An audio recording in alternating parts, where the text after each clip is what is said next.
Manajemen ASN adalah pengelolaan ASN untuk menciptakan pegawai ASN yang profesionalitas, memiliki nilai dasar, memiliki etika profesi, jauh dari intervensi politik, serta bersih dari korupsi, kolusi, dan nepotisme. Manajemen ASN menekankan pada pengaturan profesi pegawai sehingga diharapkan agar selalu tersedia sumber daya manusia yang unggul selaras dengan perkembangan zaman. Berdasarkan jenisnya, ASN terbagi menjadi dua. Satu, pegawai negeri sipil atau PNS. Yang kedua adalah pegawai pemerintah dengan perjanjian kerja atau P3K. ASN berkedudukan sebagai aparatur negara yang menjalankan kebijakan pemerintah yang bebas dari pengaruh manapun, baik intervensi pemerintah maupun politik. Untuk menjalankan kedudukannya tersebut, ASN memiliki fungsi sebagai pelaksana kebijakan publik, pelayan publik, dan perekat dan pemersatu bangsa. Untuk menjalankan tugas dan tanggung jawabnya dengan baik, profesional, sejahtera, dan akuntabel, maka setiap ASN diberikan hak.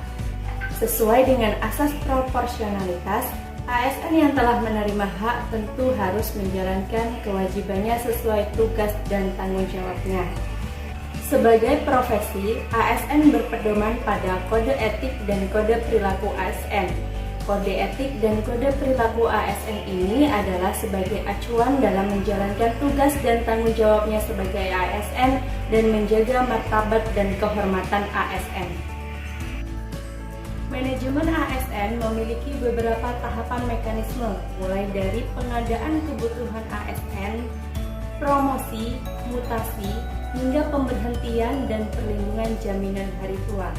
Sehingga penerapan manajemen ASN membutuhkan sebuah sistem yang dikenal dengan sistem merit. Sistem merit adalah kebijakan dan manajemen ASN yang didasarkan pada kualifikasi, kompetensi, dan kinerja secara adil dan wajar tanpa membedakan latar belakang suku, budaya, agama, maupun adat. Penerapan manajemen ASN dalam lingkungan kerja sendiri dapat dilihat dari beberapa ruang lingkup, misalnya dalam lingkup besar, skala besar, misalnya dalam tingkat kabupaten sendiri.